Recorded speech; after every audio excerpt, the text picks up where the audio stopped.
sebelum doa firman yang dibawakan oleh Bapak Evangelis Marco dalam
siapkan hatiku Yesus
Terpujilah namamu kau selama-lamanya. Tuhan Yesus Almasih, Yahweh dengan hidup dan berkuasa. Kami sangat bersyukur atas saat yang indah ini Tuhan. Kami boleh berada di dalam hadirat Tuhan, menyembah-Mu dalam roh dan kebenaran. Begitu besar kasih-Mu kepada kami sampai hari ini. Sampai detik ini kami boleh mempersiapkan diri kami pribadi lepas pribadi Tuhan untuk menerima firman kebenaran. Roh Kudus sendiri yang memperbarui hati pikiran kami, bahkan tubuh jiwa kami. Ya, kami boleh menerima firman-Mu dengan sukacita dan setia. Berfirmanlah kepada kami, hamba-Mu yang mau menyampaikan Tuhan, hamba-Mu tidak ada apa-apa sampai tapi hamba yakin dan percaya penyertaan-Mu hingga hamba-Mu boleh dapat menyampaikan firman ini dengan baik dan benar. Ada tuntunan Roh Kudus. Terpujilah nama-Mu kekal selama-lamanya. Kami siap mendengarkan firman. Haleluya. Amin. Salam. Mari kita buka Alkitab kita atau kitab kita masing-masing sesuai dengan judul yang saya kasih, yaitu di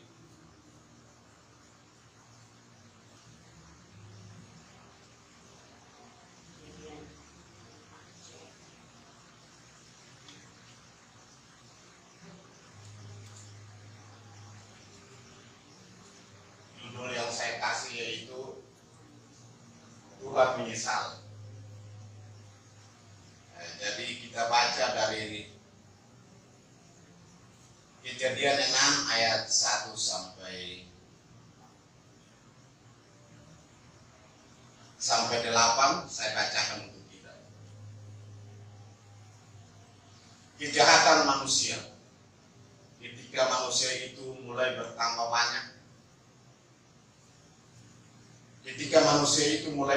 banyak, jumlahnya di muka bumi, dan bagi mereka lahir anak-anak perempuan, maka anak-anak Elohim melihat bahwa anak-anak perempuan manusia itu cantik-cantik.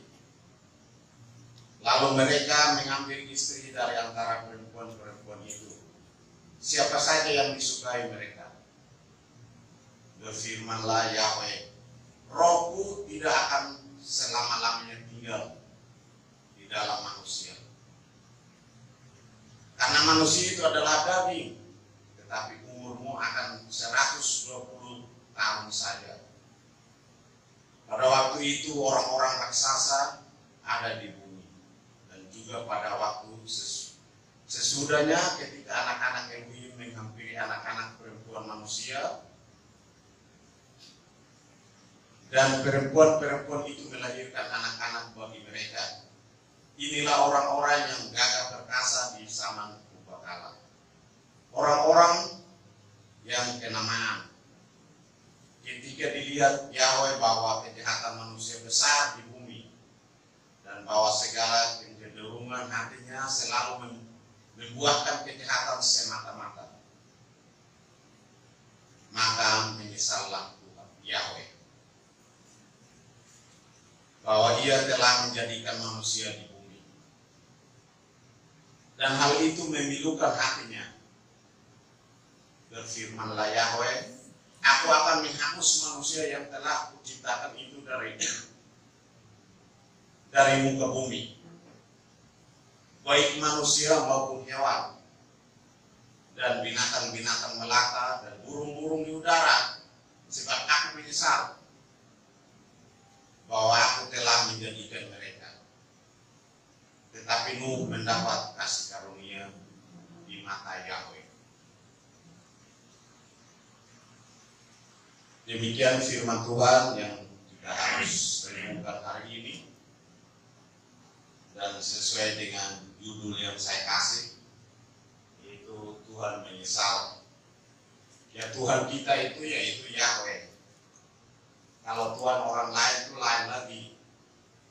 Jadi jelas kalau kita bilang kita Tuhannya siapa, berarti Tuhan kita Yahweh. Nah, kita sekarang ini ya, tadi Pak Apostle bilang makin berkurang ya katanya begitu. Jadi kalau kita lihat firman ini cuma butuh 8 orang. Ini kita lebih dari 8 orang.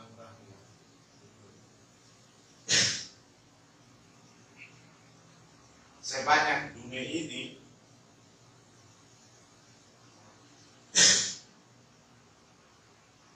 Tuhan cuma butuh 8 orang. Ini kita lebih dari 8 orang. Iya kan? Jadi kita sangat bersukacita karena hari ini kita beribadah kepada Yahweh. Jadi kemarin pas saya mempersiapkan firman ini, istri saya dia ngomel, bukan ngomel tapi dia komentar aja. Iya kan? Benar nggak? Kalau orang komentar salah tuh saya langsung marah. Iya kan? Dia bilang kalau Bapak ngomong itu jangan ulang-ulang hari Sabat. Orang Rafirat itu udah mengerti hari Sabat. Saya bilang orang Rafirat itu sudah mengerti, makanya hari Sabat. Tapi orang yang nonton lihat Facebook, lewat YouTube, sedikit sekali yang mengerti tentang hari Sabat. Justru itu kita harus jelaskan yang benar hari Sabat itu hari apa. Nah, kebiasaan Tuhan Yesus itu hari Sabat dia masuk ke rumah Tuhan. Itu kebiasaan, berarti terbiasa, nggak bisa bilang dia tiap hari Sabat pasti ke rumah Tuhan. Dan Paulus pun demikian. Dia tiap hari Sabat itu pasti dia mengajar di rumah Tuhan. Iya kan? Nah, terus saya bilang begitu. Jangan saya ngomong itu bukan cuma untuk Rafidat. Nah, tapi ngomong untuk bagi orang yang mendengar. Dan firman itu harus diulang-ulang. Harus diulang-ulang. Firman itu yang Tuhan berikan itu seperti itu. Tapi kenapa kita bisa pas Suduan kasih itu, bisa besok saya kasih itu juga? Kenapa? Karena sesuai dengan Tuhan, hikmat Tuhan yang berikan kepada kita untuk kita menyampaikan kepada orang. Nah, jadi saya bilang, DPF aja sedikit yang merayakan hari Sabat. Ini kita ngomong terus terang, sedikit yang merayakan. Nah, apakah mereka tidak mengerti firman? Iya kan? Iya, ini kan kita ngomong kitab suci. Betul. Kalau kita ngomong karang-karang itu nggak baik.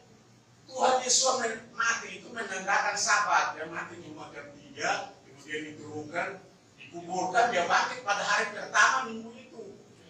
Hari pertama itu dia bangkit. Nah, sesudah Sabat dia bangkit. Berarti Sabat itu hari apa? Itu jelas. Nah, jadi tentang menyampaikan firman kita tidak boleh takut-takut. Sampaikan aja, yang terima, yang nggak terima ya udah, terserah Anda. Nah, gitu kan. Jadi keselamatan yang kita lihat sekarang yang ini butuh cuma 8 orang. Apakah Anda termasuk dalam 8 orang ini? Amin. Amin.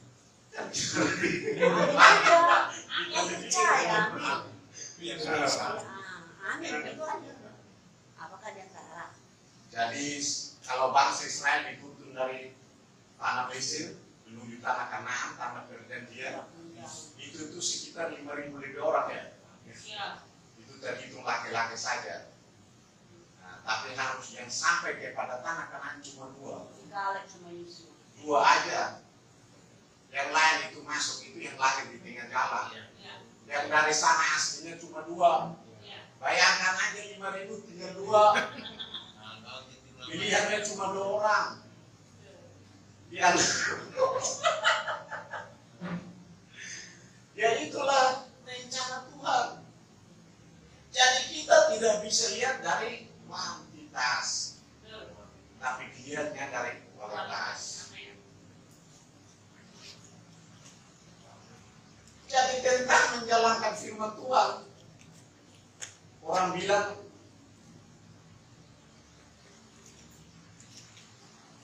harus orang yang istilahnya pintar-pintar. Tapi firman Tuhan juga yang tidak selamanya seperti itu. Memang dia pakai orang yang istilahnya pintar. Pintar dalam arti bukan pintar secara, pintar yang diberikan hikmat Tuhan kepadanya. Begitu kan? Jadi sesuai dengan judul kita yang kita baca saat ini, judulnya itu kejahatan manusia. Bapak Ibu tahu kejahatan enggak? Kalau bahas itu pasti tahu kejahatan karena orang hukum. Kejahatan itu pasti dihukum. Kalau kejahatan nggak dihukum itu bahaya itu. Makin bertambah-tambah kejahatan itu. Nah, tapi kejahatan menurut siapa? Kalau kita, firman kita yang kita baca hari ini dan sesuai yang kita tahu, membunuh orang itu kejahatan. Tapi ada aja yang membunuh orang itu baik. Ada. Kalau kita lihat di TV itu sangat nyeri-nyeri sedap. Menghalalkan darah orang. Jadi membunuh itu kebaikan, satu kebaikan yang dikehendaki Tuhannya, bukan Tuhan kita. Tuhannya. Entah Tuhan siapa yang ngomong, maksudnya yang ngomong. Tidak ada lagi. Jadi kejahatan menurut kita yang orang percaya tidak sama dengan kejahatan yang menurut orang dunia. Nah, yang kita baca tadi kejahatan manusia. Kejahatan manusia berarti berdasarkan firman Tuhan yang ada di dalam sini. Nah, kenapa saya katakan Tuhan menyesal? Tuhan menyesal karena apa? Tuhan menyesal karena kejahatan manusia. Dia bilang dia mau menghapus manusia itu dari muka bumi. Tapi kenapa dia nggak hapus semua dengan anak dan mantu-mantunya? Kenapa? Karena dia percaya. Karena dia yang mengetahui. Jadi saudara-saudara semua yang ada di sini, usahakan supaya kita juga jangan dihapus. Jika saatnya nanti, iya kan? Tuhan udah bilang dia tidak akan dihukum lagi dunia ini dengan air bah, iya kan? Nah, tapi di firman yang lain dikatakan, apakah aku datang yang kedua kali masih menemukan iman di bumi? Jadi iman itu yang Tuhan cari, bukan kuantitasnya. Ini orang bilang manusia makin bertambah banyak, kita ini bertambah sedikit. Iya kan? Manusia bertambah banyak, kita bertambah sedikit. Gak masalah. Karena menurut Tuhan gak masalah. Jadi saudara-saudara sekalian, manusia bertambah banyak, kejahatan pun makin bertambah banyak. Nah, kejahatan apa yang mereka buat tentang ini? Di sini berbicara tentang kawin-mawin, ya kan? Anak-anak Elohim yang cantik-cantik, ya kan? Pasti cantik. Kalau anak Elohim itu pasti cantik-cantik. Bisa, ya kan? Kayak Maria, ya kan? Kayak Reva. Itulah anak-anak Elohim.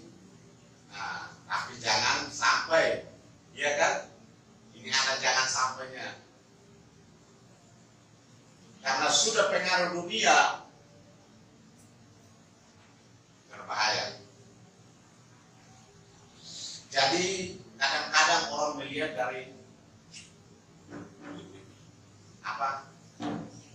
kuantitas kebanyakan, atau istilah orang mayoritas, iya kan? Jadi kalau kita lihat saat ini kejahatan itu makin bertambah banyak. Kita lihat Rusia invasi Ukraina. Itulah ke manusia, dia pikir dia itu yang paling kuat. Tapi hari ini pun belum melumpuhkan Ukraina. Padahal Ukraina itu hanya dipandang dengan sebelah mata. Mungkin seminggu aja udah habis. Tapi ternyata sampai sekarang masih ada. Jadi segala sesuatu manusia itu mengandalkan kehebatannya. Oh, saya ini hebat, saya bisa melumpuhkan dia, kok dia ini orang miskin. Tidak ada apa-apanya.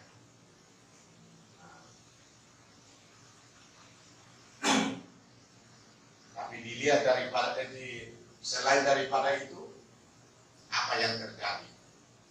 Kejahatan,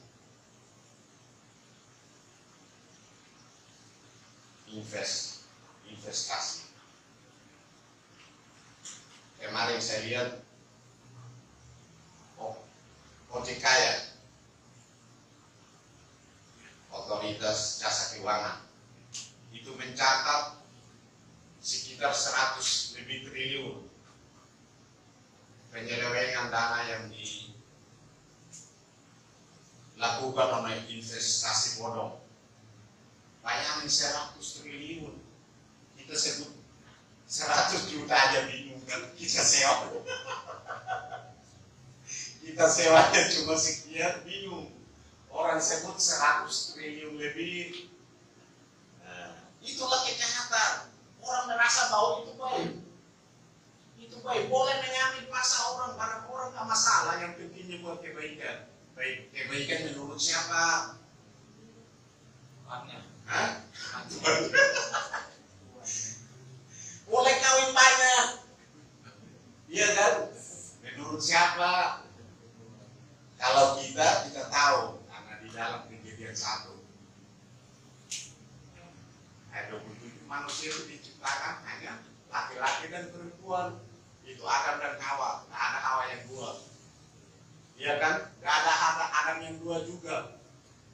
Nah, itulah contoh Tuhan untuk bagaimana hidup manusia seterusnya.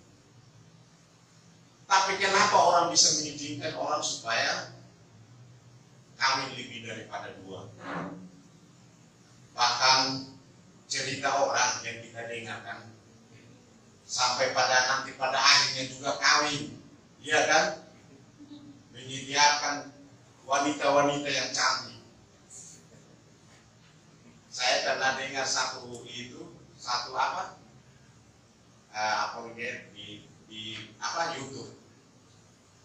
Mereka hanya tukar pikiran tentang hal itu karena yang cewek itu orang yang tadinya dari sana dia sudah pindah ke sini. Nah, dia sudah pindah ke terang gitu kan.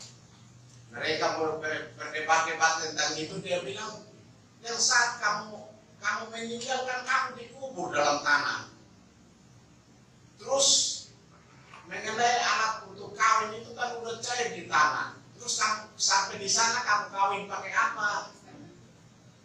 Nah, kamu kawin pakai apa? Nah, kemudian berdebat dengan seru-serunya. Ya itulah pemikiran-pemikiran orang.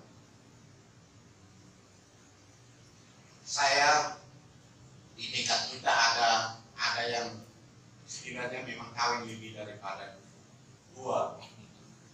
Dan anak-anaknya itu selalu duduk di depan-depan Indomaret, ya kan, Alfamaret, mereka minta-minta. Nah, dulunya tetangga kita, tapi karena mungkin nggak baik, terus diusir. Terus itu yang laki itu dulunya bawa mobil, tapi sekarangnya ngojek di stasiun. Dan anaknya itu berkeliaran kemana-mana. Nah, Jadi kalau menurut orang kebaikan itu baik. Nah, karena menjalankan perintah. Tapi kalau perintah kita lain. Nah, perintah kita lain. Kalau kita kawin lebih daripada satu disebut berzina dalam buku 10. Itu dilarang. Jadi kenapa kita tak kejahatan? Karena ada hukum Tuhan mengajarkan tentang bagaimana kita membatasi hidup kita, bagaimana dosa, iya kan? Jadi begitu. Jadi seterusnya saya ambil berapa ayat yang sebenarnya kita harus bicarakan. Saya baca ayat yang pertama itu tentang bagaimana mayoritas atau kuantitas manusia di muka bumi.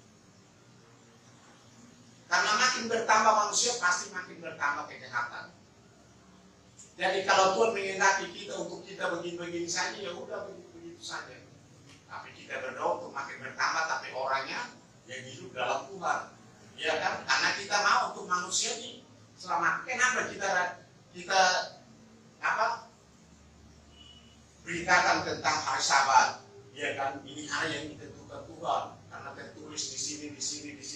Kalau saya nggak berteman dengan Rafira, kalau di situ saya tiap hari Sabat terus saya buat, saya kasih ayat-ayat, ditulis oleh jari Tuhan sendiri, di bawah ini kematian Tuhan, nah gitu. Itu di situ tuh saya cuma kasih ayatnya aja, terserah dia mau baca tentang yang pentingnya kita kasih. Nah, jadi segala sesuatu tidak sekedar untuk dilihat dan diperhatikan saja, tapi dilakukan hari lepas hari. Nah, jadi kenapa Tuhan menyesal? Karena kejahatan manusia itu tidak bisa diawasi atau tidak bisa dikontrol oleh keinginannya sendiri. Nah, tidak bisa diawasi karena makin bertambah, iya kan? Makin bertambah. Jadi di situ di ayat yang kedua, di situ dikatakan, berfirmanlah Tuhan, rohku tidak akan selama-lamanya ada di dalam manusia. Kalau kita lihat kenapa roh itu, Tuhan mengambil rohnya daripada manusia. Ada yang manusia itu masih dalam, tapi dia tidak ada roh Tuhan lagi di dalam dirinya. Terus roh apanya yang di dalam dirinya? Jadi orang yang hidup ada roh Tuhan di dalam dirinya, berarti dia berpikir tentang Tuhan, ya kan? Oh, saya bekerja ini juga, saya bekerja untuk Tuhan. Nah, jadi saya lakukan ini, ya tugas saya seperti ini, jadi saya lakukan sebaik-baiknya, ya kan? Jadi saya berada di tempat ini, saya lakukan seperti ini, saya harus lakukan seperti ini, aturannya seperti ini. Nah, jadi itulah yang disebut dimanapun kita berada, ada roh Tuhan itu ada di dalam pribadi kita. Jadi roh Tuhan itu direfleksikan ke dalam kehidupan sehari-hari. Nah, kenapa roh Tuhan itu bisa keluar daripada manusia? Tadinya manusia Tuhan itu cantik-cantik, wanita,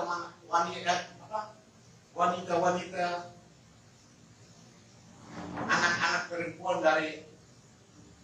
yang berasal dari Yahweh itu cantik-cantik, tapi dia kawin campur dengan yang hidup dalam dunia. Akhirnya terjadi apa? Dosa itu semakin bertambah di dalam dunia. Akhirnya Tuhan itu mengambil rohnya daripada mereka, dan Tuhan menyesal. Jadi kita jangan sampai membuat Tuhan itu cemburu di dalam kehidupan kita. Jangan kita melihat karena kita berapa orang, aduh kasihan, apa-apa ini saya kasih uang. pada nggak datang gereja. Jadi segala sesuatu kita berjalan sesuai dengan calonnya Tuhan. Jadi kalau Tuhan mengendaki kita tetap berdoa terus untuk banyak jiwa diselamatkan, banyak jiwa dibawa ke sini untuk mengenal Tuhan secara pribadi. Itulah kerinduan kita. Jadi coba di dalam ayat ini, ayat yang kedua ini dari tadi bacaan kita ayat 6, Kejadian 6 ayat 2, saya orang bacakan untuk kita. Ulasma.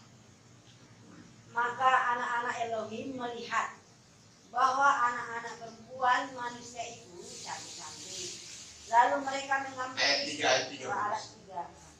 cantik-cantik, lalu mereka mengambil istri dari antara perempuan-perempuan itu, siapa saja yang disukai mereka.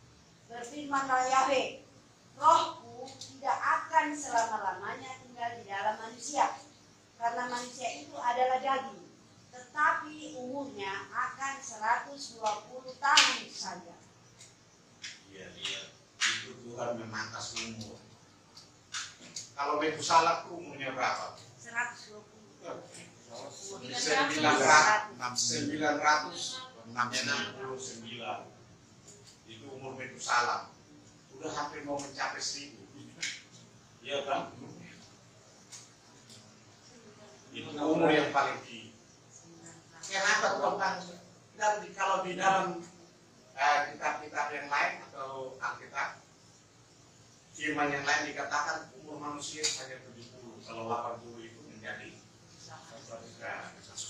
kesusahan. Sudah potong lagi. Jadi kita usahakan supaya jangan potong lagi.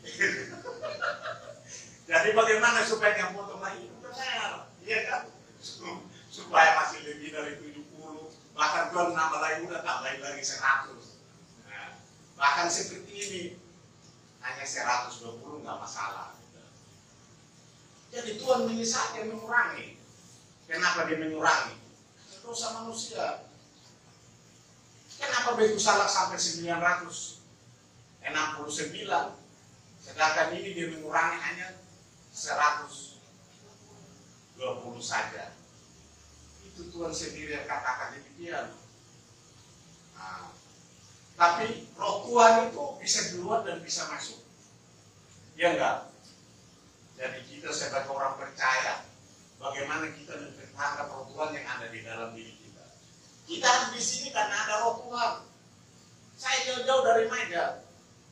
Kalau saya ini mah ibadah aja di Maja dan sendiri nggak masalah. Kalau kata Pak Timo jangan jalan jauh kan. Nah, iya kan? Tapi saya mau untuk bersekutu. Nah, jadi jalan jauh dekat itu kan urusan saya. Kalau saya bisa 100 meter saya jadi percepat. Nah, percepatnya apa? 5 menit saya sudah sampai. Nah, kereta kan nggak lama. Ya, kan? Kalau dulu kalau pakai unta sih mungkin lama ya. Jadi bagaimana kita hidup dalam Tuhan? Bagaimana kita mempertahankan roh Tuhan itu ada dalam diri kita? Karena roh Tuhan itu bisa keluar dan masuk. Karena roh Tuhan itu masuk lagi kepada manusia. Ada enggak? Bapak Ibu ada enggak? Roh Tuhan itu karena masuk lagi kepada manusia. Saat Tuhan mati dan bangkit, dan murid-muridnya berkumpul di satu tempat, iya kan? Dan saat itu Tuhan datang kepada mereka. Mereka tidak mengenal Dia. Tapi kenapa mereka mengenal Dia? Karena Dia menghembuskan rohnya kepada murid-muridnya. Maka Dia mengenal, oh ini Dia ini. Nah, kalau roh tidak ada, kita tidak mengenal Dia. Kita hadir di sini karena kita mengenal Dia. Ya enggak? Nah, coba kita baca di dalam ini loh. Seorang bacakan untuk kita. Yohanes 20 ayat 22. Pahaposan Sinaga. Firman Tuhan yang ditulis di kitab Yohanes 20 pasal 22. Dan setelah mengatakan itu, Dia menghembuskan nafas dan berkata kepada mereka, terimalah Roh Kudus. Jadi siapa yang menyembuskan itu? Tuhan lah. Jadi Tuhan memberikan nafas itu kepada mereka, menyembuskan roh itu kepada mereka. Jadi Tuhan itu bisa mengambil dan bisa memberikan. Jadi kita harus menjaga apa yang Tuhan sudah berikan kepada kita. Jangan tawar hati karena sedikit orang, iya kan? Kalau Tuhan butuh cuma 8, bahkan 2, iya kan? Bahkan 2, 8 atau 2, nggak masalah. Ya, saya sama Pak Sudul. Tapi yang lain juga mau nggak apa-apa. Mau nggak? Apalagi kalau jadi begitu. Jadi karena kita mau untuk mempertahankan roh Tuhan itu ada pada kita, berarti kita selalu hadir. Kita mau untuk melakukan apa yang Tuhan ceritakan untuk kita. Jangan kita melihat apa kekurangan, apa kelebihan, atau apa yang kita miliki atau apa yang dia miliki. Tapi kita lakukan sesuai dengan diminta Tuhan. Jadi kadang-kadang minggu kemarin itu yang sebelum saya sahabat yang kemarin saya sampaikan firman itu, saya katakan mata Tuhan melihat, ya kan? Mata Tuhan melihat. Jadi mata Tuhan itu melihat apa? Melihat perbuatan, melihat hati, atau melihat kelakuan. Jadi Tuhan itu melihat sesuatu itu dari hati. Kadang-kadang orang katakan begini, kan Tuhan tidak ada di sini, nggak ada orang di sini, jadi nggak lihat saya. Jadi saya lakukan ini nggak masalah, ya kan? Saya pernah cerita ini. Kita waktu tahun kemarin itu yang pas Opung masih hidup, kita rayakan apa? Roti tidak berakhir. Jadi kita sudah makan sini, kita pulang. Pas pulangnya itu malam, saya sendiri. Saya sampai di mana? Di Manggarai. Ada sesuatu ibu yang tingkahnya kayak kenal saya. Jadi dia tanya-tanya, Pak, udah dari Tanah Abang? Iya saya. Ya memang keretanya harus ke sana. Dia bilang, oh, Pak, ke Tanah Abang? Iya saya ke Tanah Abang. Dia bilang, Pak, bisa antar saya ke apa? Pondok Panggung enggak? Saya bilang, ya memang ibu kenapa dia nangis kan? Tapi saya lihat ibu nangis, tapi ibu kan kayaknya bukan orang istilahnya orang sembarangan gitu kan? Orang baik-baik karena orang rapi kan? Saya bilang, ya nanti sampai dulu Tanah Abang. Kalau ke Tanah Abang, kalau ini hanya ojek aja bisa diatur. Dia bilang, karena saya ada masalah ini, Bapak temanin saya aja. Wah, kalau begitu. Nah, disitulah kita melihat bahwa ada godaan yang sebenarnya kadang-kadang menggoda kita. Untuk kita jatuh atau keluar daripada apa yang Tuhan berikan kepada saya. Baru pulang dari sini, tapi ada seperti itu.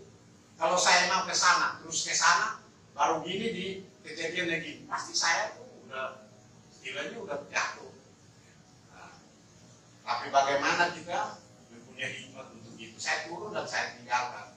Saya cari jalan lain kan, pas dilurusin saya keluar dari sana, saya naik lagi ke atas, udah saya tinggal. Nah, jadi Tuhan kenapa menyesal kepada manusia? Karena manusia itu hatinya semata-mata melakukan kejahatan. Dan Tuhan itu sakit hati. Bapak Ibu pernah sakit hati enggak? Pernah. Pernah sakit hati enggak? Pasti pernah. Atau saya pun pernah sakit hati. Nah, kalau Tuhan yang sakit hati, kenapa dia sakit hati? Karena dia ada hatinya, Pak. Kejahatan manusia. Tuhan itu sakit hati? Karena manusia itu tidak menuruti secara perintah hukum ketetapan dan perjanjiannya. Karena dia sudah mengasihi ini, dia berikan ini untuk kita. Sekarang kita tanya, kasih itu untuk siapa? Tuhan ada manusia. Iya, jadi kasih itu manusia yang lakukan, tapi untuk Tuhannya dan untuk manusia sesama, iya kan? Nah. Jadi kenapa dia kasih? Karena dia mengasihi kita. Nah, kalau kita jaga itu supaya rohnya itu tetap ada pada lakukan apa yang ada itu. Tadi kita sudah baca 10 firman. Jangan ada padamu ilah lain. Iya kan? Jangan membuat bagimu patung. Jangan menyebut nama Tuhan dengan sembarangan. Iya kan? Ingat dan kuduskanlah hari Sabat. Ini hari kita kuduskan. Berarti hati kita masih terikat dengan Tuhan. Iya kan? Jangan membunuh, jangan dan seterusnya. Nah, iya kan? Jadi Tuhan sakit hati karena manusia. Hingga dia memusnahkan manusia itu dari muka bumi. Iya kan? Jadi kenapa manusia itu kelakuannya seolah-olah hanya semata-mata untuk melakukan kejahatan? Kalau kita lihat Rusia invasi di Ukraina, secara ini kan orang bilang itu baik karena mau untuk ini, iya kan, mempertahankan kedaulatannya kan, kekuatannya. Tapi secara Tuhan benarnya dia membunuh enggak, iya kan? Orang melakukan invest, ujung awal-awalnya baik, oh pasti kamu mendapat apa keuntungan sekian. Saya dulu pernah juga diajar waktu itu di situ di sana satu investasi. Nah, teman-teman saya itu pada ikut. Woi, mereka bilang, wah kita baru store 10 juta ini langsung dikasih motor ini. Nah, memang betul dikasih motor, tapi nanti store terus untuk sampai 100 juta untuk dapat mobil. Nah belum sampai 100 juta orangnya udah hilang. Jadi motor itu harganya lebih dari 50 juta. Jadi itulah yang disebut investasi bodong. Pasti dia membutuhkan keuntungan. Nah itu watak-watak apa yang ada di dalam diri. Jadi di dalam firman yang lain dikatakan jangan makan riba. Ya kan? Jadi jangan sampai hati kita terjerumus dalam semata-mata untuk melakukan kejahatan. Coba kita baca Yeremia 20 ayat 12. Mama Maria bacakan untuk kita. Dan Bapak Apostol bacakan Amsal 21 ayat 2. Yeremia 20 ayat 12.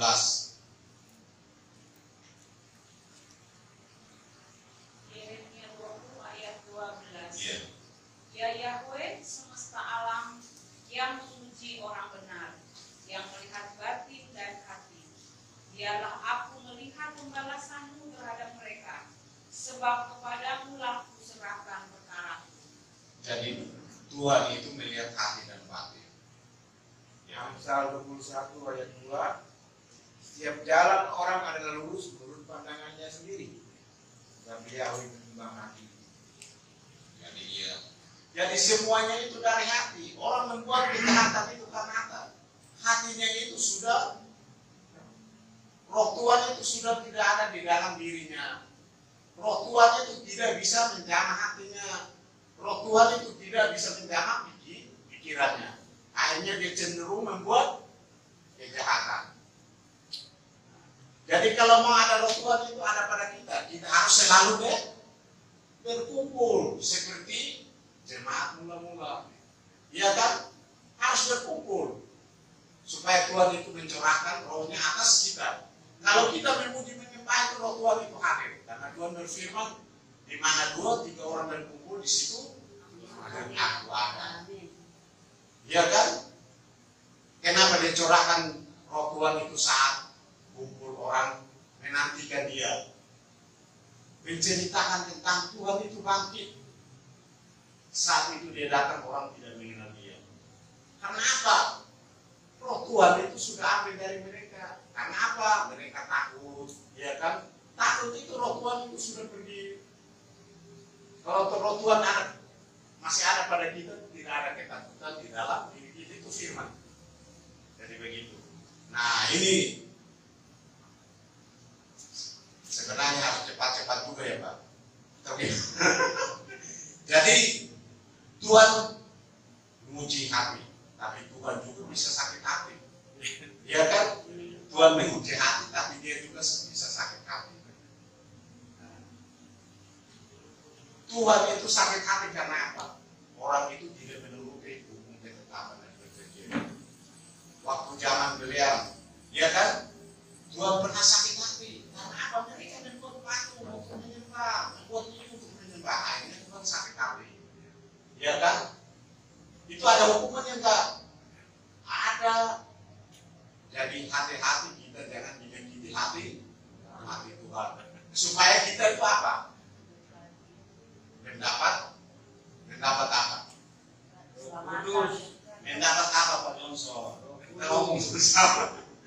Mendapat kasih karunia. Nah, Bapak Ibu saudara-saudara sekalian, pasti semua orang itu mau untuk mendapat kasih karunia. Nah, kasih karunia. Tuhan pernah berikan kasih karunia itu kepada siapa aja? Hai Maria, engkau mendapat kasih karunia. Iya kan? Kenapa dia mendapat kasih karunia? Karena dia hidup benar di hadapan Tuhan. Musa, engkau mendapat kasih karunia. Engkau akan menuntun bangsa ini keluar dari tanah Mesir. Iya kan? Segala hikmahmu akan diberikan kepadanya untuk menghadapi Firaun. Karena Tuhan Musa dia bilang, aku tidak bisa berbicara. Tapi Tuhan dia bilang, aku mendapat kasih karunia. Tapi kasih karunia ini dicabut gak? Ya, jadi hati-hati Pak Johnson. Kasih karunia itu bisa dicabut Pak. Kasih karunia itu tidak dicabut Pak. Dicabut Pak. Dikasih, ada kalimatnya Dikasih tapi bisa diambil lagi Pak. Ya, kan tadi dikasih udah. Ya udah dikasih tapi bisa diambil lagi kalau tidak hidup berkenan kepada Tuhan. Amin. Musa itu diambil karena dia tidak taat. Akhirnya diberikan kepada siapa? Pada Yosua. Jadi hati-hati. Jangan emosi. Jadi Paulus mendapat kasih karunia enggak? Hah?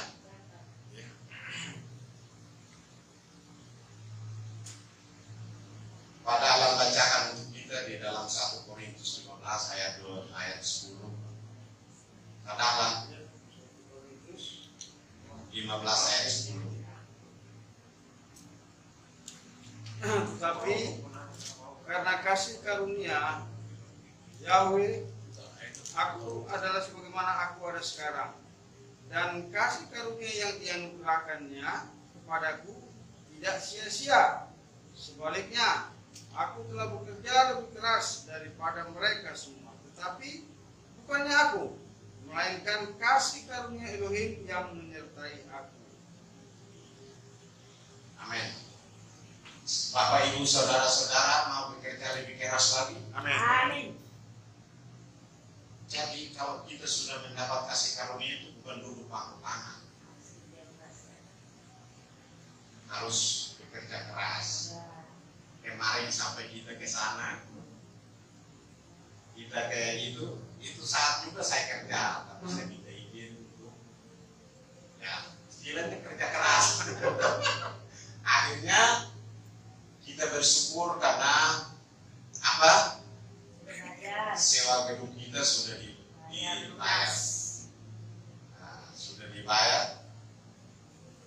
Jadi kita tetap bekerja keras untuk Tuhan. Tuhan bisa mengambil dan bisa memberikan dan bisa mengambil. Yang mau mempertahankan pasti jangan bilang, oh saya sudah menerima keselamatan jadi tidak bekerja. Tuhan itu bisa mengambil keselamatan itu. Walaupun itu disebut tadi, ya anak-anak Elohim, tapi Tuhan, kamu ini nggak bisa kamu kawin dengan anak-anak dunia lagi. Kamu saya basmikan semua. Saya minta 8 orang aja, jangan banyak-banyak lah. Iya kan? Karena banyak itu banyak berdosa lah, banyak kejahatan. Jadi kita tetap mempertahankan kasih karunia yang Tuhan berikan kepada kita sampai hari ini. Saya kembalikan.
Ajakan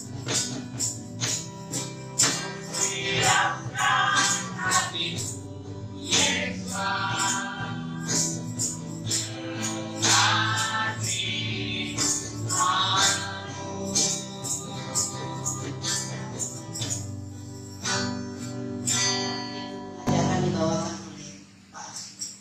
Mari kita berdoa. Kami bersyukur Bapak karena kami sudah mendengarkan berkat firman yang disampaikan oleh Bapak yang sungguh memberkati kami. Terima kasih untuk dakwahmu yang kami dengar dan kami simpan dalam hati kami dan kami melakukan dalam kehidupan kami. Berkati beliau di dalam pelayanannya dan keluarga, pekerjaan, bagaimana beliau. Terima kasih Bapak. Sekarang kami semua ingin belajar bersama tentang bagaimana Raja Daud menunjukkan kepatuhannya terhadap Bapa Yahweh.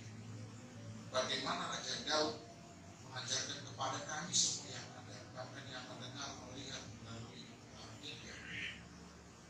Bagaimana Raja Daud itu menerima apa keputusan Tuhan atas dirinya. Ajarkan supaya mengerti Bapak bahwa tidak ada apa-apa yang sudah Tuhan sebagai salibmu supaya Engkau sendiri berbicara mengajarkan kami sehingga yang mendengar dan memberitakannya semua mendapat berkat yang sama. Terima kasih Bapak, di dalam Yesus Kristus kami sudah berdoa dan bersyukur. Haleluya. Amin. Sebelum Bapak Ibu terima kasih. Saya suka cita. Jujur, kenapa? Saya lihat kerja keras kita di media ya. Penampilan Bapak Ibu lihat ini. Sekarang saya lihat tadi yang berbicara tadi di sini nih, ya kan? Dari jauh tuh ya, dari jauh. Mirip Jenderal Sinton, benar nggak? Atau maaf ya Ibu Maria mirip almarhum pendeta Emmanuel Leno, benar?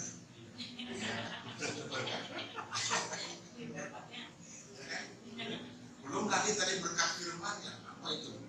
Saya jadi tambah semangat. Sekaligus juga hati-hati, gitu kan? Ternyata 8 orang juga ini, apalagi kita saya hitung dari tadi bolak-balik. Saya sekali orang kita bingungan. 1, 2, 3, 4, 17. Ada 17. Anggaran dasar kita cuma 15, 17 lebih dong berarti ya. Lulus kan?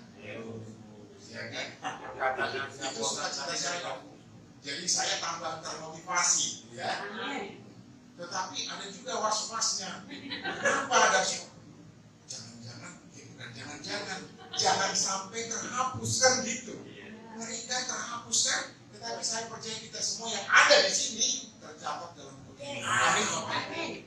Jadi ya, kalau sampai terhapus, waduh, ya kan? Ada lagi pernyataan yang luar biasa.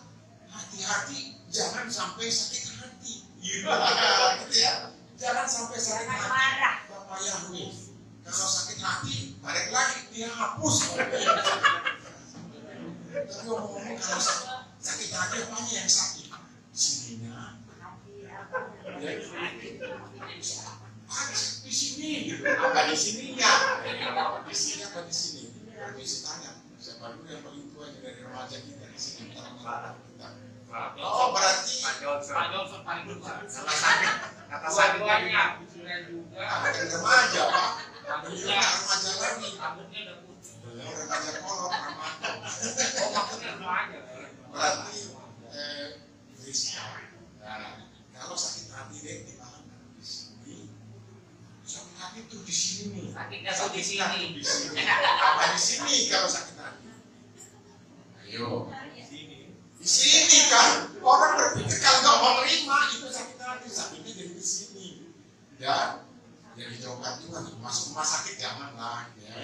Kemarin saya bagi di sini apa namanya ada seminar itu tentang demensia, ya kan? Ternyata itu juga karena sakit hati loh. Karena sakit hati bisa. Jadi tidak selalu apa namanya? Kalau dikatakan berkorelasi apa sih? Bahwa yang sakit hati bahwa yang usianya tua akan demensia karena sakit hati yang berkepanjangan juga bisa, usia 40 juga bisa. Jadi hati-hati jangan sampai sakit hati. Bisa mengeras hatinya. Bisa kalau mengeras sirosis ya, kalau salah Sirosis. ya. Ikut tenaga kesehatan lebih tahu tentunya dari salahnya ini. Sirosis ya. Sirosis hepatitis. Jadi jangan sampai sakit hati, luar biasa. Ini juga ada kaitannya dengan jangan sakit hati.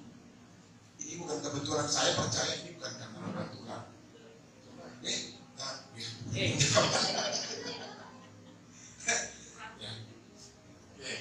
Ini pesan Daud kepada Salomo, bangun bait suci dan ini rancangannya. Ya, ini menyangkut sakit hati sebenarnya. Saya nggak sengaja loh ya.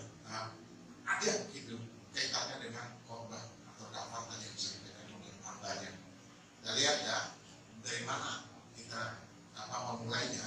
Kita baca di sini sudah ada di screen. Kitab 1 Tawarik pasalnya yang ke-22 ayat yang pertama dikatakan, dan Daud berkata, inilah bait Yahweh Elohim dan Mesbah ini untuk persembahan bakaran bagi Israel. Inilah Mesbah. Berarti ada yang merencanakan. Yang merencanakan itu siapa? Raja Daud kan merencanakan membangun bait suci. Ya. Merencanakan membangun bait suci. Dikatakan di sana di dalam kitab 1 Tawarik pasal 17 ayat 2. Dan berkatalah Nathan kepada Daud, lakukanlah segala yang ada dalam hatimu karena Elohim menyertai Daud. Itu tadi yang sudah direncanakan oleh Raja Daud. Tetapi ya kita lihat di sini ada kebesaran hati Daud. Dan Daud berkata di dalam ayat 16 kan, Daud sebenarnya merasa tidak layak. Siapakah aku ini? Siapakah aku ini? Prosesnya seperti itu. Siapakah aku ini? Ya Yahweh. Itu menunjukkan kerendahan hati. Lalu kemudian Yahweh memilih Salomo anak Daud untuk melanjutkan pembangunan. Jadi bukan Daud. Bukan engkau, kata Tuhan. Kenapa? Bukan dia. Karena ada pelanggarannya kan. Ada pelanggaran bukan Daud. Padahal dia sudah merencanakan tapi Tuhan bilang bukan kamu. Sebenarnya kan harus sakit hati juga kan. Dan mesti tanya, kok bukan saya? Ini loh gambarnya sudah ada. Kok bukan saya? Tapi Tuhan bilang seperti itu. Ya dan amin aja Daud kan gitu dia. Tidak sakit hati, tidak bersoal jawab gitu. Kenapa? Nah ini dia. Bukan engkau, kata Tuhan. Lalu Daud tidak kecewa karena dia tidak dipercaya loh sebenarnya. Ya. Daud tidak kecewa, Daud justru apa? Sebaliknya di paling bawah dikatakan Daud bahkan mempersiapkan orang-orang terbaik pembangunannya. Ada yang berkata begitu. Lupakan sama aja. Soalnya gimana? Bukan ini kan anaknya, pewarisnya. Itu apa sakit hati? Permisi tanya di Bapak Ibu, pengajaran. Kalau misalnya Bapak Ibu yang pengen satu rencana bangun rumah, umpamanya bangun rumah, analoginya seperti itu. Lalu kemudian Bapak Ibu tidak bisa membangun, saya tidak katakan karena duit, tetapi ada hal-hal yang tidak memungkinkan, maaf ya Bapak Ibu ya, mungkin karena sakit penyakit. Lalu kemudian yang melanjutkan adalah anaknya Bapak Ibu. Ada nggak kecewanya? Tidak. Ya, artinya gini, Anda sudah rencanakan, Bapak sudah rencanakan, sudah buat gambarnya. Tetapi kemudian karena kelemahan tubuhnya saya katakan seperti ini contoh ya. Tetapi kemudian bukan Bapak yang bangun, tapi anak Bapak. Ada kecewanya? Tidak kecewa. Sudah seperti dalam puji Tuhan. Yang lain ada kecewa, jujur aja Bapak. Kalau saya kecewa, jujur aja. Dulu saya ini kok duitnya dari saya, umpamanya seperti itu. Tapi dia berubahnya gitu, suka-sukanya. Nah, belum sampai merubah, tapi bukan bangun. Ibu hanya melihat gitu kan, anaknya bangun gitu kan. Nah, ini bukan soal suka rancangannya, tetapi mungkin biayanya membengkak. Artinya biayanya lambat. Nah, meskipun itu bukan uangnya ibu, ada juga kecewanya tidak.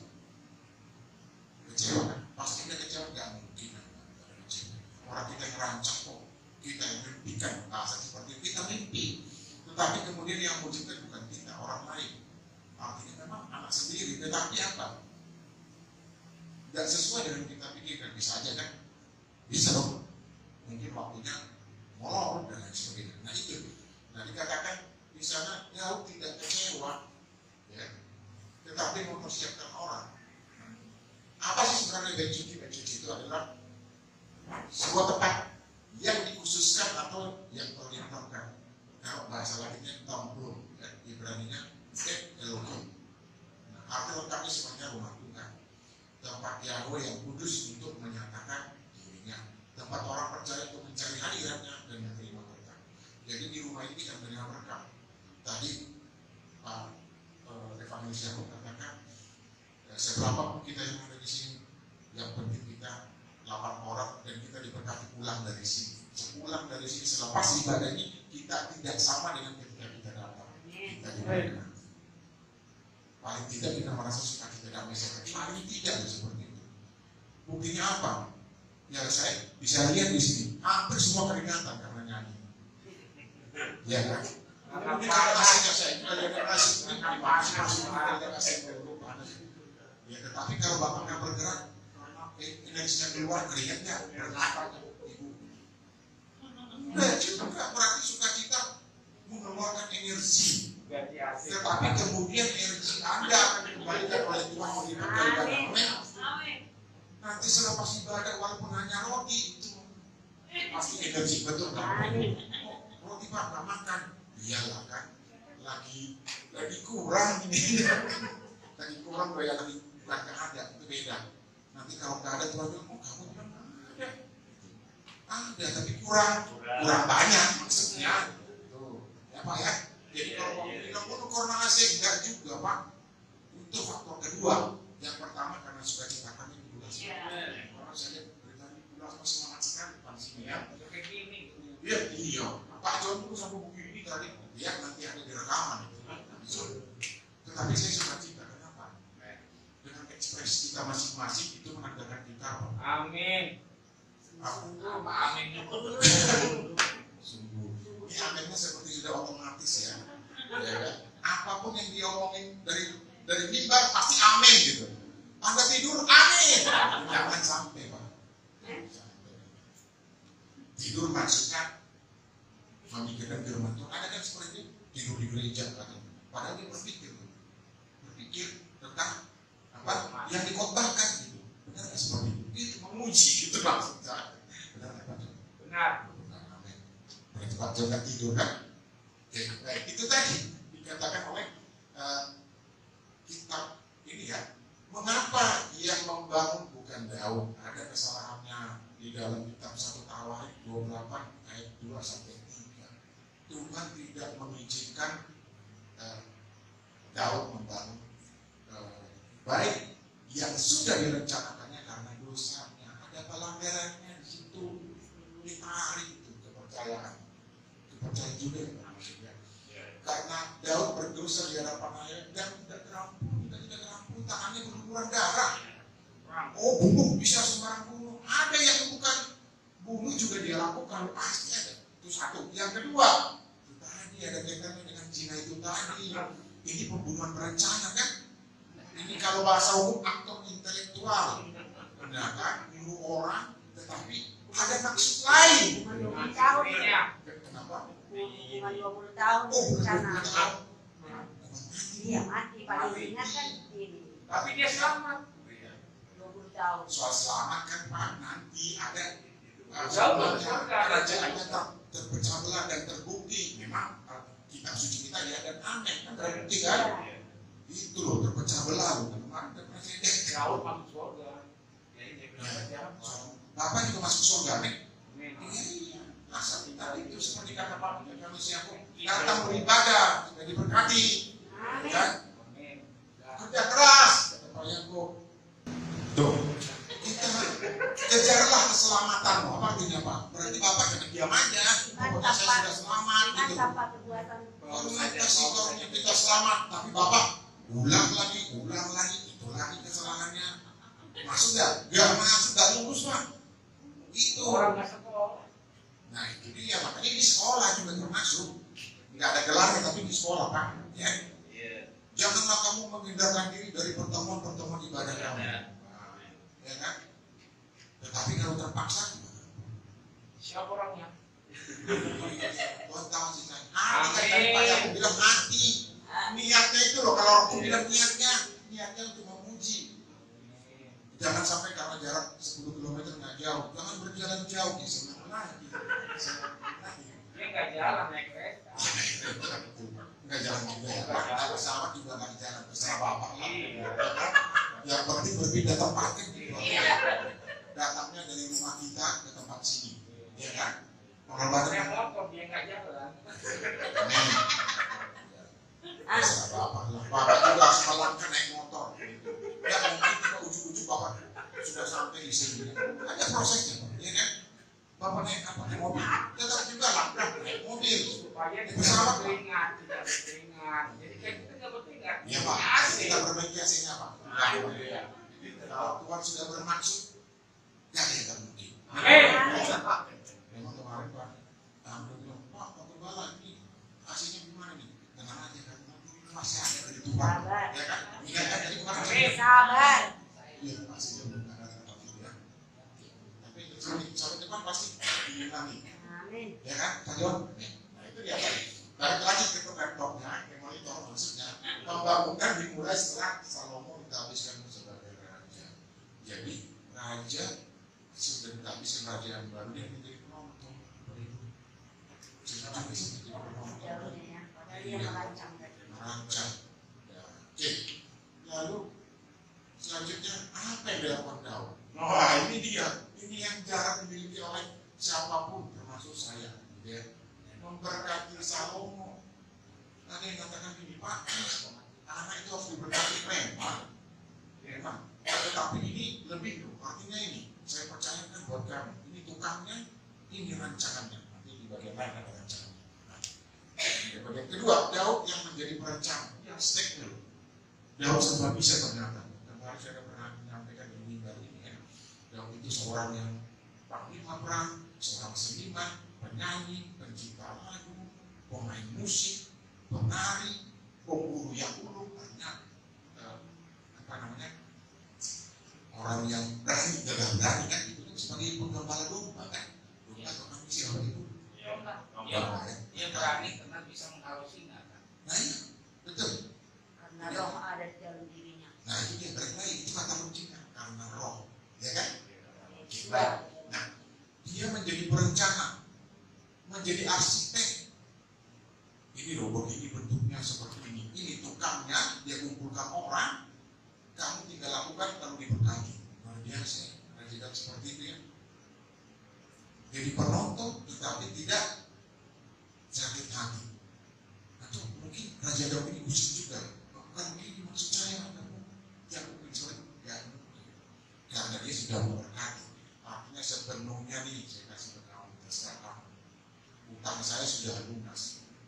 Dan itu kira-kira bahasa dunia, utang saya sudah lunas. Artinya apa yang dijanjikan kepada Tuhan sudah dipenuhi. Nah, semua rencana itu tentu melalui roh. Tanpa ada di diri roh gak mungkin. Roh ya. Kalau nggak ada roh dalam diri kita, roh kudus kita nggak datang ke sini. Mungkin kita harus bagus sama atau mereka atau kita setel YouTube yang lain, ada khotbah yang lain yang lebih enak didengar. Ada kan seperti itu? Ada. Apa bapak ibu pikir cuma tempat ibadat kita yang apa namanya relatif sepi? Enggak. Yang lain juga mereka beribadah lewat online, hanya lihat di TV gitu. Dan saya nggak bicara soal persembahan ya bapak ibu ya. Nah, so kita lihat sebentar dia ganti channel, enak aja. Ya nggak ada tuh apa ada kuota kan gitu ya. Dan pindah-pindah mana yang lebih lucu, mana yang lebih mukanya agak bagus. Iya, nggak jelek pak anak tua dari jelek action gitu ya. Itu bahasa Jawanya. Jadi ganti lagi. Belum lagi 1 menit dia lihat mana yang lebih agak keras nih ngomongnya ya kan. Ganti lagi. Pindah lagi mana yang suka membuli. Maaf nih pendeta yang lain. Itu lagi dia ingat apologi untuk apa gitu. Ganti channel. Itu artinya saya katakan depan ini nggak ada maksud apa-apa. Itu artinya kesetiaannya nol. ini dari satu hari jadi maju dulu apa sih yang mau diajarkan ini mau dikotbahkan apa? Paham dulu kita terima, lalu kita cek silakan. Mau habis kuota dong Pak. Ya namanya beribadah harus cari pengorbanan. Ibadah juga kerja keras. Tadi Pak John datang dari Jatimulia ke sini. Jalan kan Pak? Naik motor ya Pak. Pengorbanan kan Pak? Ibadah pengorbanan. Tetapi yang pengorbanan supaya saya dilihat, supaya saya didengar. Ya Tuhan yang tahu. Ngapain kita datang ke sini kan gitu Pak John. Oke. Lalu semua rencana itu melalui roh. Kalau tidak ada roh, ya mustahil. Gak mungkin. Ya. Kemudian apa rancangan yang di dalamnya? Ini penting Bapak Ibu. Ya, saya tidak bermaksud apa-apa dengan ini. Tapi tujuan saya adalah kita belajar bersama. Kita lihat apa rancangan yang ada. Kayaknya terbaca dari jauh ya. Itu setia ya. Terlalu kecil ya. Mari kita berdoa bersama supaya melayani kita di sini dan ada di sana. Ya kan? Layar tancap. Ya jangan Pak. Layar tancap ya. Gak boleh. Ini ibadah loh Pak. Hati-hati jangan sampai dihapus. Nih, apa? Ukiran buah labu dalam bunga. Ya sama. Ini nih, kalau begitu saya permisi tanya, boleh tidak kita menyanami lukisan-lukisan? Lukisan bunga itu boleh tidak? Boleh tidak di rumah kita taruh lukisan? Kita senang, boleh tidak? Karena itu ciptaan Tuhan ya enggak. Kalau itu karena ciptaan Tuhan kan jadi sama dengan kita. Di pengajaran jadi kita bertanya jawab. Jangan. Kayaknya sih nggak bisa ya. Boleh nggak lukisan ada di rumah kita? Jangan ragu, jangan lihat kiri kanan. Itu harus percaya diri. Orang yang ragu tidak mendapat titik-titik gitu. Iya. Lanjutnya. Kalau menurut saya sih enggak. Nggak boleh ada Nggak lukisan. boleh karena ciptaan Tuhan kan nggak boleh nyerupai. Nah ini firman bukan daftar bukan? Kiran Kiran dua lalu dua dalam lalu. bunga menyatu. Oh, lukisan, kiran boleh Tapi tidak? boleh dong. Di pengajaran ya, Bapak Kalau di Ibu. pengajaran boleh. Jangan lihat kiri kanan. Jangan lihat. Kiran dua Dan lalu. kita tidak akan voting untuk ini Bu. Saya mengajarkan apa yang saya yakini, yang saya baca, saya gumulin. Ya. So tadi, oh ini enggak benar. Itu masing-masing. Tetapi akan saya menyampaikan apa yang tertulis. Jadi boleh tidak? Itu aja. Ya. Tetapi faktanya firman Tuhan mengatakan ukiran ada di situ tuh. Ukiran kerub juga, ukiran kerub yang sambung menyambung juga ada di situ. Boleh tidak? Boleh. Ini kan daftar. Yang menulis bukan manusia, diberikan hikmat kepada yang menulis, katakan seperti itu. Paling tidak loh. Boleh. Yang lebih baik. Nah itu dia, itu baru yang lebih tepat. Kalau yang ini boleh. Tuhan memberikan kepada kita perasaan akan keindahan. Ini kan hal yang indah. Betul ya, Bapak Ibu ya? Kalau tulisannya gambar ular ya. Ya, gambar ular sendiri penipu kan? Itu ya, Bapak Ibu ya. Lalu seperti belum. Nah, oke. Ini saya tampak. Silakan. Boleh kita kan mengatakan ini. Kita belajar bersama. Ini pengajaran. Bisa dari pengalaman selama ini tentang firman Tuhan ya Pak ya. Sebenarnya kalau masalah tulisan atau ukiran itu tergantung motivasi siapa yang membuatnya pada saat itu ya. Terus kalau dibilang boleh, komoditi daripada ukiran atau gambar itu apa? Tapi kalau dibilang jangan menyukai apapun yang ada di langit, di bawah bumi dan di bumi itu nggak boleh. Cuma pasti nanti akan bertanya lagi di Yeskiel 8 itu ada loh ukiran. Kayak anak manusia terbesar lah lubang itu. Lihatlah ukiran binatang-binatang jijik dan haram. Nah untuk seperti itu memang nggak boleh Pak. Jadi ini ujung-ujungnya kan kembali ke berhala nantinya.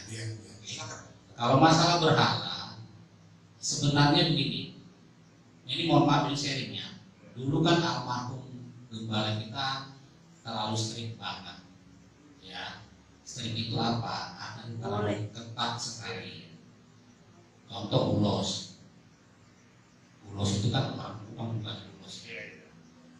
Jangankan ulos, selendang yang ibu pakai sekarang, jika itu sudah pernah dibawa ke tempat-tempat keramat ataupun kata orang sekarang itu dukunnya, itu sudah najis. Gak usah yang bercorak mengerikan lah. Bahkan baju kita yang kita pakai sama celana atau rok saat kita pergi ke sesuatu tempat yang keramat atau sakral atau mengandung mistis, itu udah nggak boleh, harus dimusnahkan.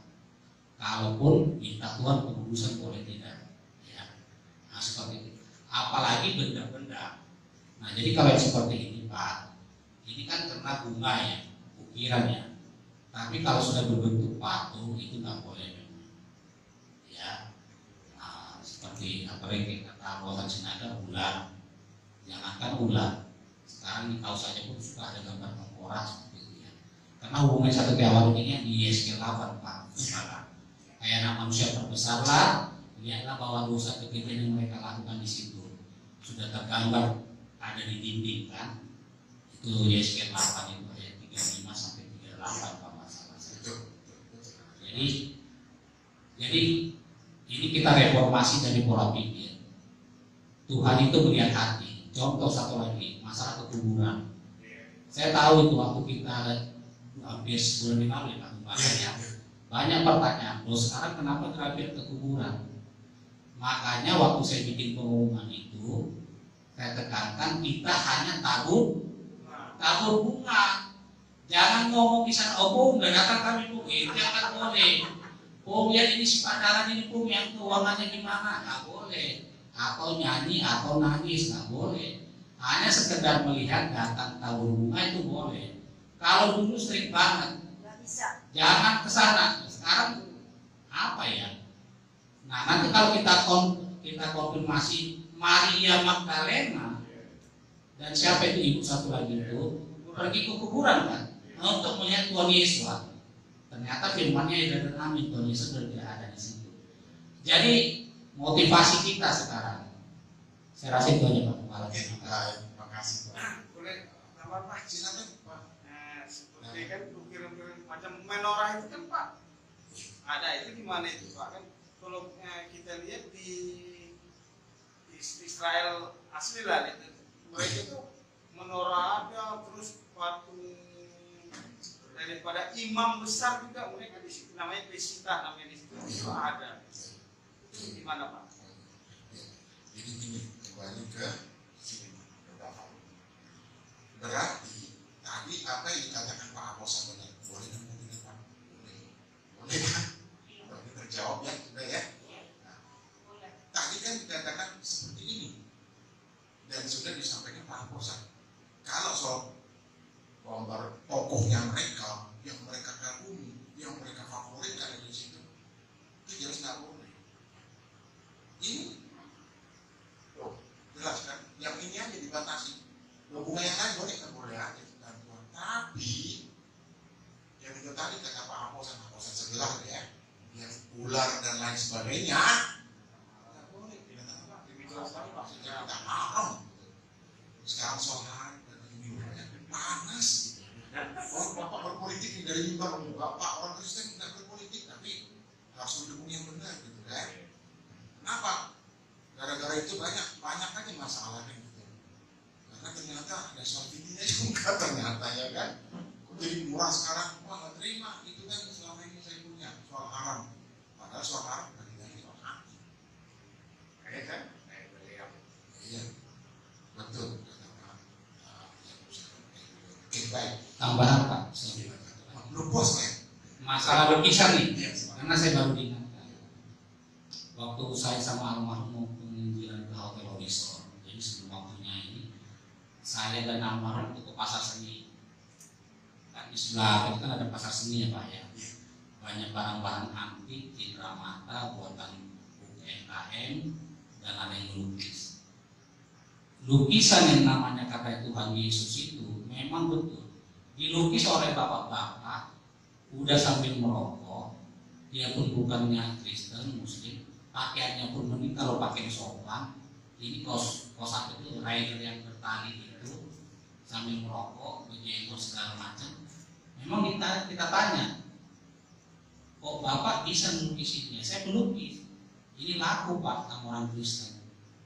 Nah, sementara kita orang Kristen banyak memajang itu kan, yang kepalanya mahkota duri lah, yang gambar-gambar seperti itu dibikin bagus, terus hatinya yang diinikan dengan apa namanya, bukan dengan apa duri juga kan ada yang dibikin love kan segala macam bang.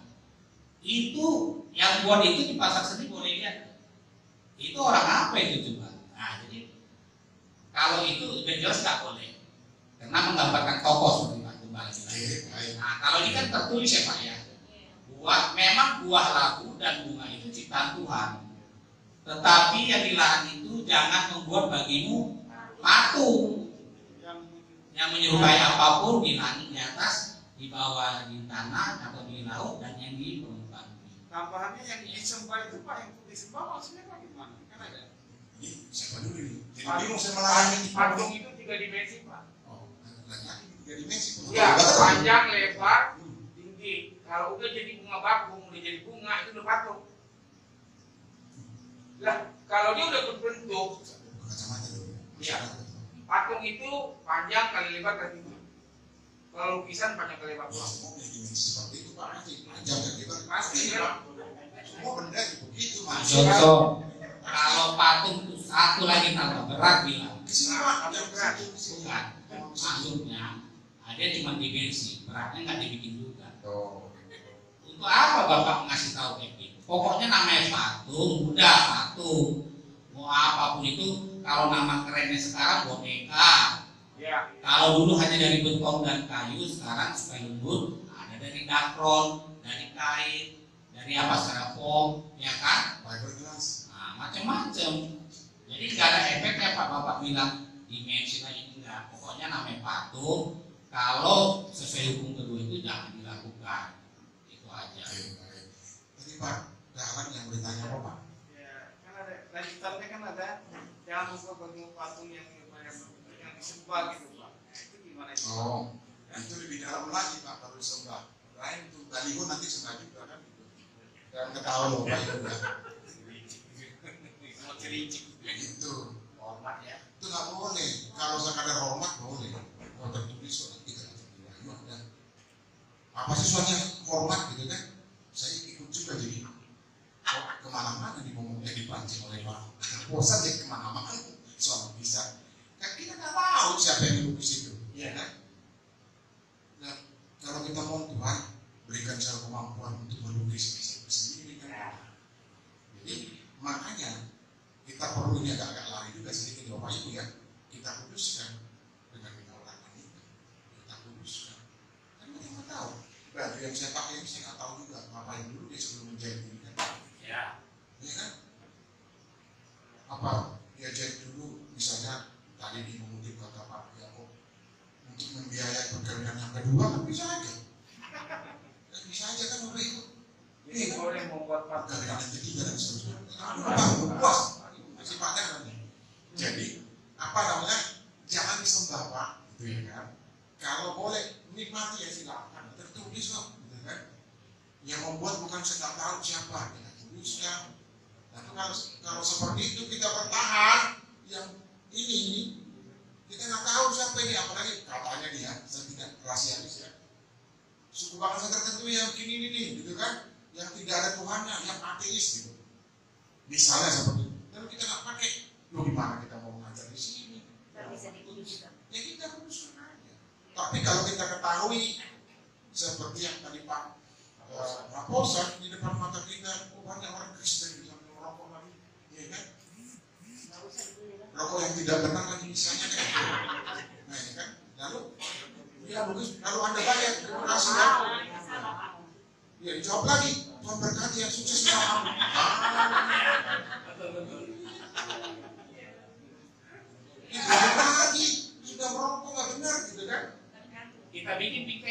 lagi dan mahal. Ketemu lagi, tingkahnya dibuat lagi. Yang nggak pernah ada misalnya gitu, bikinnya kan kayak gitu. Yang makin tenggelam, lama lama balik lagi dihapus. Itu Pak. Nah, ini sekarang saya puaskan di Pak Jojo. Christian, anaknya almarhum Mustanto, Ya. waktu itu Izin dia ada ini. waktu itu bikin prakarya Ya. dari kertas itu, dari bubur, bikin apa waktu itu? Globe kalau nggak salah ya, bola bumi. Dihukum Pak sama Tuhan. Itu Pak, kesaksian hidup nggak boleh menyerupai apapun ciptaan Tuhan, itu nggak boleh. Itu ada pengalaman hidup di sini Pak. Betul. Itu berarti kan batu. Sekarang saya tanya. Patung itu boneka. Ya sekarang lagi balik bertanya nih. Ya, boleh ya Bapak Ibu ya. Ya, Ini maksudnya apa ini? Pikiran. Kira. Ini firman bukan? Firman bukan? Nanti jawabnya Pak. Kalau kita berdebat nggak selesai, nanti saya ke dogma, doktrin. Pokoknya saya begini, pokoknya kalau pokoknya nggak diskusi, nggak usah diskusi. Yang jelas ini ada di sini. Bapak karena ada tulisan di rumahnya, tahu itu mengecil ada memang. Tetapi saya tidak bermaksud, nggak ada pikiran untuk membenarkan diri. Saya mengajari saya membenarkan tidak. Ini datang Kata firman. kata firman betul. Itu ya. Jangan marah Pak. Dan aja bukan marah Pak. Saya Menyampaikan. biasa meledak-ledak gitu. Kita bukan bom, tapi meledak-ledak. Next. Ya.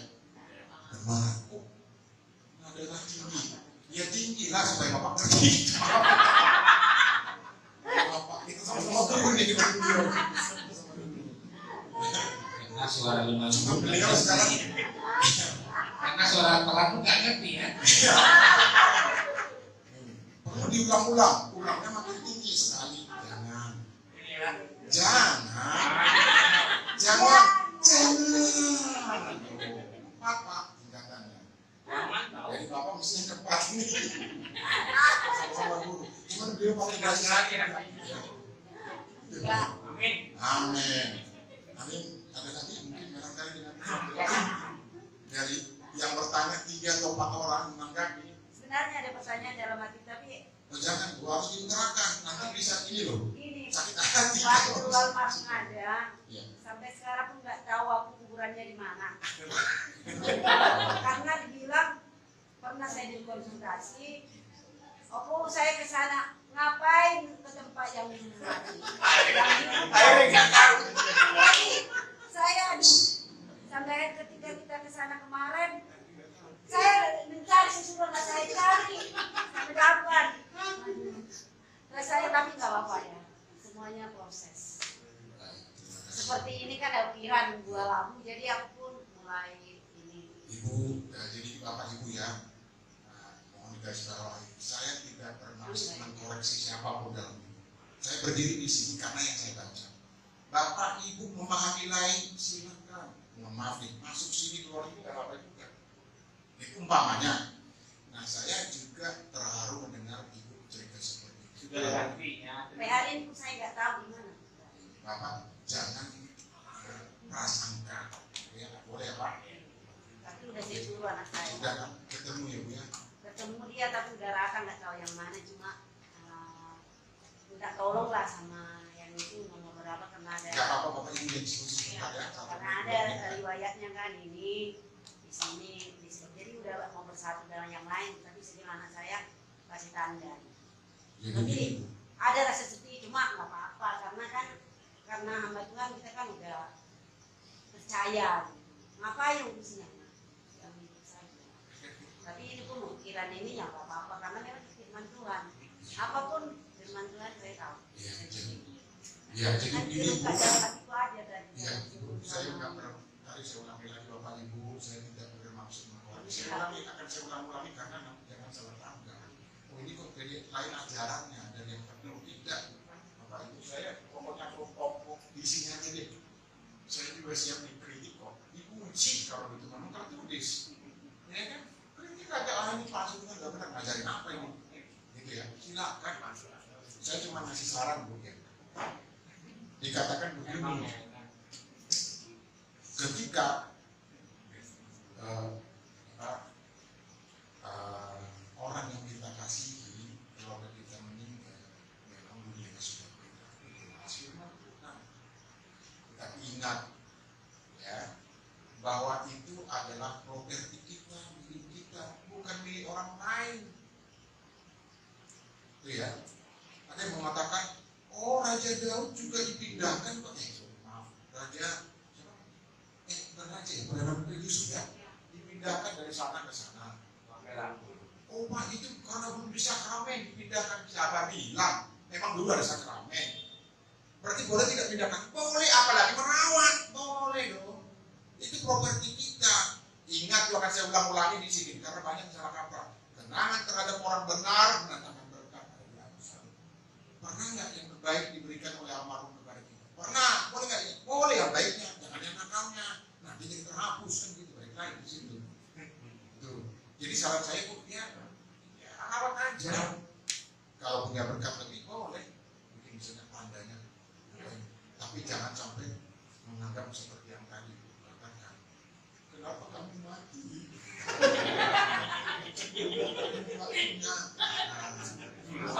Kalau mau seperti itu saya juga sedih loh, Bapak Ibu. Bukan mau kalah polisi, nggak ada urusan. Apa? Kenapa kamu mati? Ya kan? Kalau misalnya 120 tahun ya Pak Yakob ya, 969, wah, orang bilang angka cantik. Itu belum sehari juga bagi Tuhan, betul nggak? Belum sehari kan 1000 tahun. 969 masih kurang dikit loh, dikit lah itu. Karena kurang. Kalau Bapak maunya berapa? Ya kan tertulis 80 ya, saya mau 80 juga kan gitu. Firman. Terus itu Musa sebenarnya ngomong ditulis oleh di apa? Yang ngomong sebenarnya Musa ya nggak apa-apa. Musa sendiri punya berapa sih? 120. Tapi kok dia suruh Tipu-tipu dikit. Nah, itu dia. Karena Musa tahu. Musa 120. Dan modal tipu-tipu dikit. Jangan apa? Nggak boleh Pak. Firman Tuhan nggak boleh. Nggak boleh. Jadi gini, kenapa ditulis begitu? Musa tahu juga meramal, kadang agak lari sedikit dari sini ya. Sebelum kesimpulan ya Bapak Ibu ya. Tahu ini kejahatan akan makin tadi Pak, akan makin marah, akan makin masif. Dan umur manusia kan selalu berkaitan dengan itu. Kenapa? Kalau dia jahat misalnya orang kata yang jahat terhadap orang lain, nanti juga orang lain membuat seperti itu kepada dia. Berarti umurnya pendek juga kan? Nah Musa udah tahu ini, tahu Musa, maka dia bilang seperti itu. Ditulis di dalam Mazmur itu kan. Jadi kalau realisasinya ini 120 Pak. ya boleh 120 Pak. Itu doa apa ya? Sumur pohon kata orang-orang biasanya gitu ya kan. Dan pohon juga ada 5 tahun loh Pak. Tadi kan beli jauh. Untuk ya. Pendek Pak. Oke, baik. Oke, kembali ke sini. Nah, itu dia. Jadi soal itu tadi ternyata kita sepakat boleh. Ya, ada juga ternyata di sana niat kita jangan sampai tulis saja kepada orang yang tulis mati enak. Apalagi kalau saya yang melukis kan gitu. Kalau Bapak yang melukis, Bapak bisa lukis kan? Bisa ya. Kalau dari saya Pak, kalau pendapat saya aja ini kan tentang pedoman itu pada 10 firman itu yang jangan dibuat bagi bupati, jangan dibuat bagi bupati kan. Tapi kita bacanya jangan setengah aja. Ujungnya apa? Jangan dibuat untuk menyembah.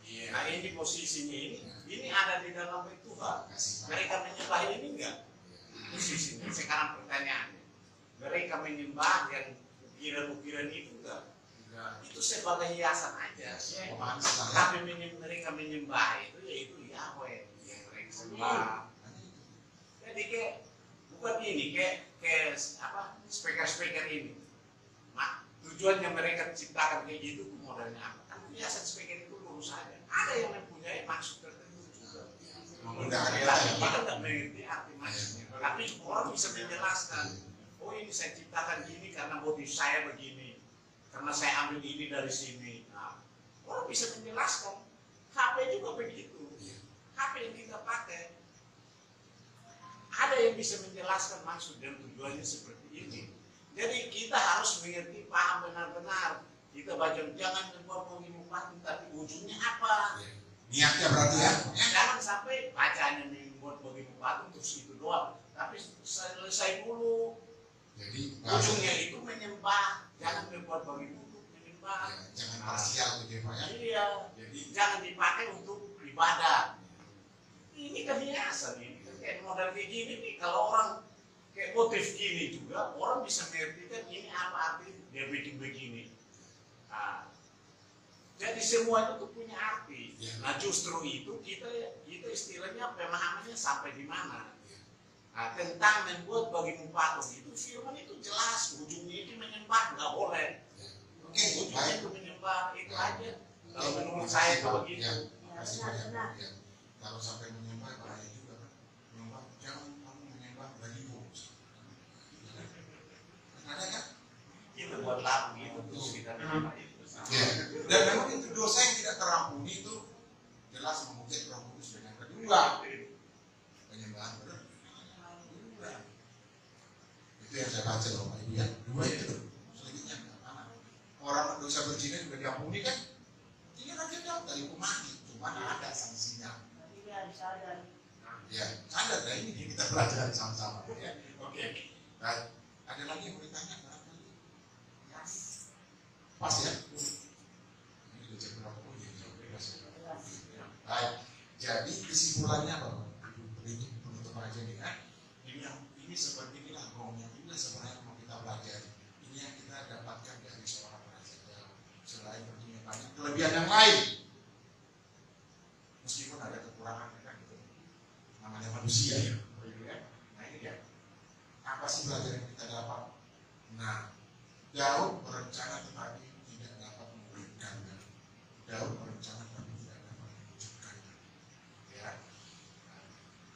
Dan ini dikaitkan dengan firman Tuhan. Banyaklah rancangan dalam hati manusia, tetapi Tuhanlah yang kasih. Itu dia. Lalu yang kedua, Daud tetap menaruh harap pada Yahweh meskipun tidak diberi kesempatan berkarya dan tidak tawar hati. Itu yang kedua, pelajaran kita dari Daud tidak tawar hati, tidak kecewa. Di awal-awal tadi saya katakan tidak bersoal jawab, kenapa begini Tuhan? Aku nanya lewat Nabi, kenapa kok begini? Penyembahan hukumannya. Tidak. Itu yang kedua. Ya. Yang ketiga kesimpulannya adalah Daud mendukung dan memberkati anaknya sama untuk mewujudkan rencananya, mimpi kan untuk membangun bait suci. Dia hanya jadi penonton. Itu yang ketiga. Dia tidak tidak kecewa tetapi malah memberkati yang nomor tiga. Yang terakhir, nah ini dia Daud mempersiapkan para ahli untuk membangun bait suci itu. Karena apa? Ahli tukang, pelukis, pemukir, apalagi. Ya, itu dia. Jadi inilah yang kita pelajari, yang kita dapatkan dari seorang raja Daud. Paling tidak ada empat. Nah, kalau ada yang mengatakan seperti ini, Pak, kenapa kok Daud tidak dihukum, ya kan? Karena kan tadi seperti dikotbahkan, dikatakan Daud, Adam dan Hawa, ya, berarti satu dan satu, monogami kan. Ternyata kemudian Daud banyak istri, banyak undi kan gitu. Lalu anaknya pun kelakuan yang sama. Itu lebih parah lagi dalam bahasa ini ya, bahasa umum. Nah, tetapi kan terbukti firman Tuhan tidak pernah tidak diwujudkan. Apa? Kerajaannya terpecah-pecah. Itu ya hukumannya. Ada hukumannya. Ada hukumannya diberikan oleh Tuhan terhadap yang melanggar. Ya, meskipun kelihatannya Salomo juga seperti penyembah berhala gitu ya, dengan istri-istri. Tetapi kemudian pada akhirnya dia kembali. Itu dia Tuhan menginginkan orang yang berbalik dari kesalahannya kemudian diberikan pengampunan dan kembali lagi saya kutip apa yang dikatakan oleh Pak Jakob, tidak dihapus. Ya, catat dalam buku kehidupan. Berpujilah Bapa Yahweh di sini suara kasihan. Biar Roh Kudus untuk pengajaran yang boleh kita terima bersama. Saya percaya saya dan Bapak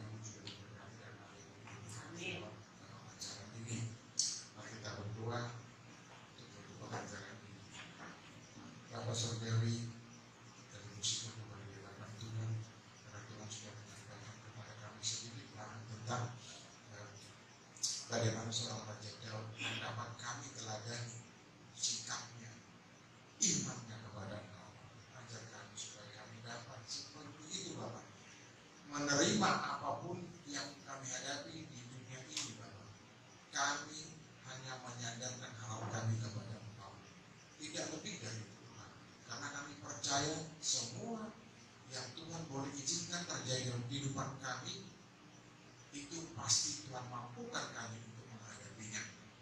Apapun yang kami rencanakan Bapa, kami serahkan ke dalam tangan Tuhan supaya Tuhan mewujudkan dalam kehidupan kami. Terima kasih Bapa, karena Tuhan apa yang sudah kami terima, Tuhan tetapkan di dalam hati kami, sehingga kami bukan hanya sekadar mendengar, membaca, memperhatikan, tetapi lebih dari itu kami dapat mewujudkannya dalam kehidupan kami. Terima kasih Bapa, terpujilah Engkau di dalam Yesus manusia, kami sudah berdoa serta bersyukur. Haleluya.